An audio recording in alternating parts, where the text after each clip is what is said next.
సగటు మనిషి యొక్క అభివృద్ధి, సగటు మనిషి యొక్క సమృద్ధి, ఇది వారి అన్ని ఆలోచనల కేంద్ర బిందువు.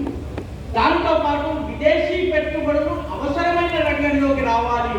కాల్గేట్ కోసమో, లేకపోతే టూత్ పేస్ట్ కోసమో, కంటైనర్ కోసమో, సబ్బు కోసమో విదేశీ పెట్టుబడులు ఈ దేశంలోకి రాకూడదు.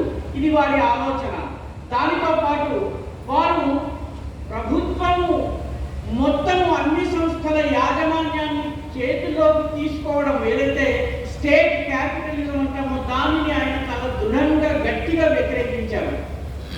దీన్ దయాల్జీ ఒక పుస్తకం రాశారు. ఆ పుస్తకం పేరు 2 Plans. 168 రూపాయలకి అమెజాన్లో దొరుకుతుంది. దయచేసి చదవండి. మొదటి పంచవర్ష ప్రణాళిక, రెండవ పంచవర్ష ప్రణాళికల యొక్క ప్రగతిని ఆయన సమీక్షించారు ఆ పుస్తకంలో.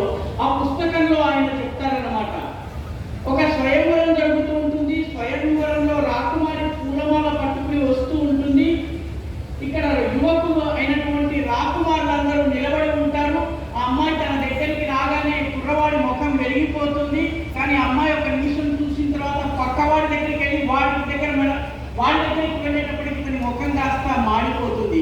రెండో వాడి దగ్గరికి వెళ్తుంది. వాడి దగ్గర కూడా నువ్వు మాల వేసి మాల పట్టుకుని అలా చూస్తుంది. ముందుకు వెళ్తుంది. వాడి మొహం ముందు వెలుగుతుంది, తర్వాత మండుతుంది. ఇలా ఆయన ఈ పంచవర్ష ప్రణాళికలు ఏవైతే ఉన్నాయో ఇవి పూలమాల పట్టుకున్నటువంటి రాకుమారితో పోల్చాడు. హిందూ మధ్య అని కాళిదాసు రాసినటువంటి సాహిత్యంలో ఉంది.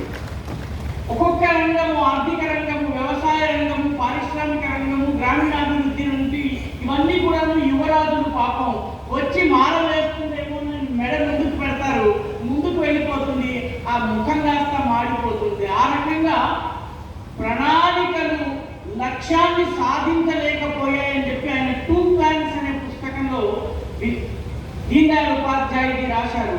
దీన్ దయాళ్ ఉపాధ్యాయుడు చెప్పినటువంటి విషయం ఏంటంటే, ఆయన పారిశ్రామికీకరణకు వ్యతిరేకి కాదు, కానీ ఉద్యోగాలను కొల్లగొట్టేటటువంటి, ఉపాధిని తొలగించేటటువంటి పారిశ్రామికీకరణకు వ్యతిరేకి. అదేవిధంగా అభివృద్ధి వికేంద్రీకృతం కావాలన్నటువంటి ఆలోచన వారిది. స్వదేశీ దృక్పథంతో ఈ దేశం యొక్క ఆర్థిక విధానాలు ఉండాలి అన్నది వారి ఆలోచన. అదేవిధంగా ఈ దేశానికి సంబంధించిన విధి విధానాలను నిర్ణయం చేసేటప్పుడు ఈ దేశపు సంస్కృతిని, జీవన విధానాన్ని, ఇక్కడి ఆలోచించే పరిస్థితిని, ఇక్కడి ప్రజల యొక్క వ్యవస్థలను దృష్టిలో ఉంచుకుని చేయాలని చెప్పి ఆయన అన్నారు.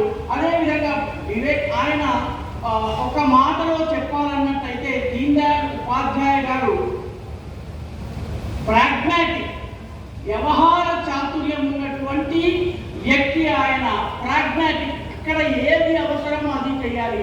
హీ వాజ్ నెవర్ డాగ్మాటిక్, కేవలం పిడివాదాన్ని పట్టుకుని మార్క్స్ ఇలా చెప్పాడు కాబట్టి ఇలా చేయాలి, లెనిన్ ఇలా చెప్పాడు కాబట్టి ఇలా చేయాలనేటటువంటి పిడివాదాన్ని ఆయన ఏనాడు ప్రోత్సహించలేదు.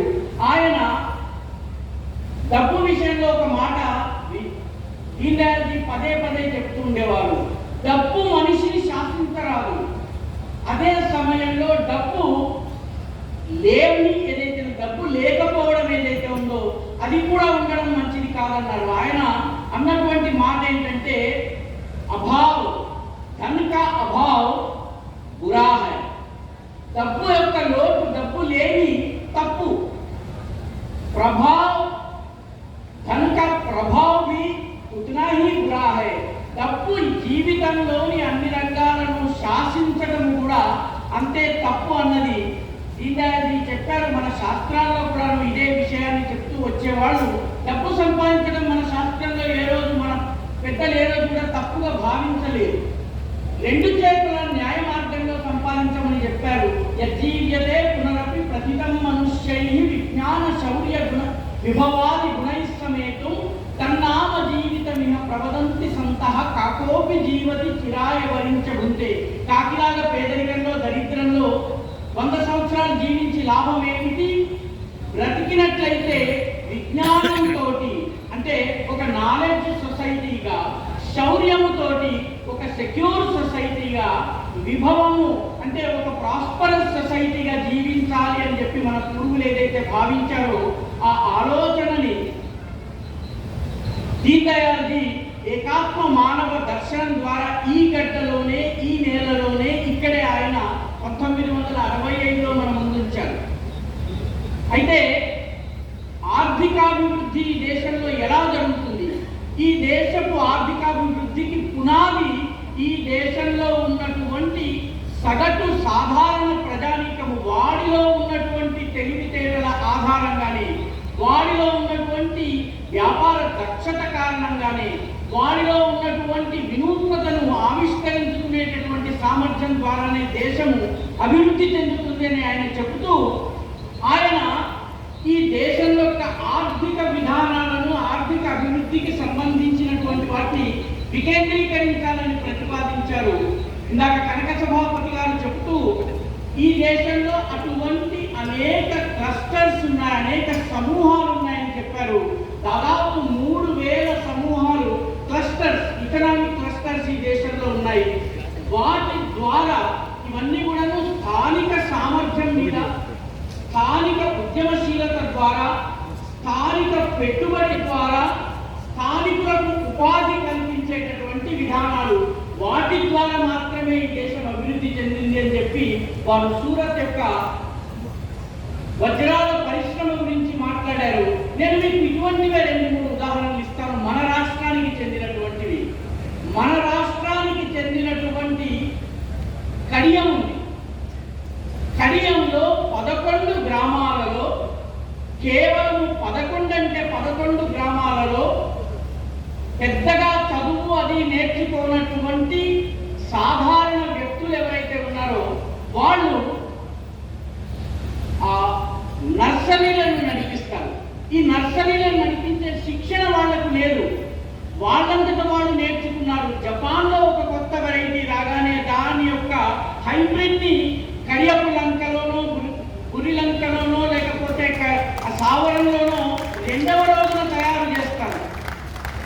11 గ్రామాలలోని 3500, కేవలం 3500 ఎకరాలలో పెద్దగా విద్య లేనటువంటి వాళ్ళు ప్రారంభించినటువంటి నర్సరీ వ్యాపారం ఈరోజు దేశ విదేశాలకు వెళ్తున్నది. దేశంలోనే కాదు, విదేశాలకు కూడా వెళ్తున్నది. 20,000 మంది వ్యక్తులకు ప్రత్యక్షంగా ఉద్యోగాలు కల్పిస్తున్నది. మిత్రులారా, అవే కుటుంబాలకు చెందినటువంటి కుర్రవాడు స్కూల్ నుంచి వచ్చిన తర్వాత సాయంత్రము గుట్టలోకి ఎక్కించేసేసి సప్లై చేయగా మిగిలిపోయినటువంటి పల్లెపూలని వాటిని తీసుకుని ఆ హైవే పక్కన చిన్న దుకాణాలు పెట్టుకుని వాడి కాలేజీ చదువులకి కావలసిన డబ్బుని సంపాదించుకుంటాడు. మన కడియంలో మనం చూస్తున్నటువంటి ఉదాహరణ ఇది. దాదాపు ఈరోజు కడియంలో చదువురాని వాళ్ళు ప్రారంభించినటువంటి నర్సరీలలో MBA చదివినటువంటి వాళ్ళు, ఐవీ లీగ్ యూనివర్సిటీలో చదువుకుని వచ్చినటువంటి వాళ్ళు ఉద్యోగాలు చేస్తున్నారు.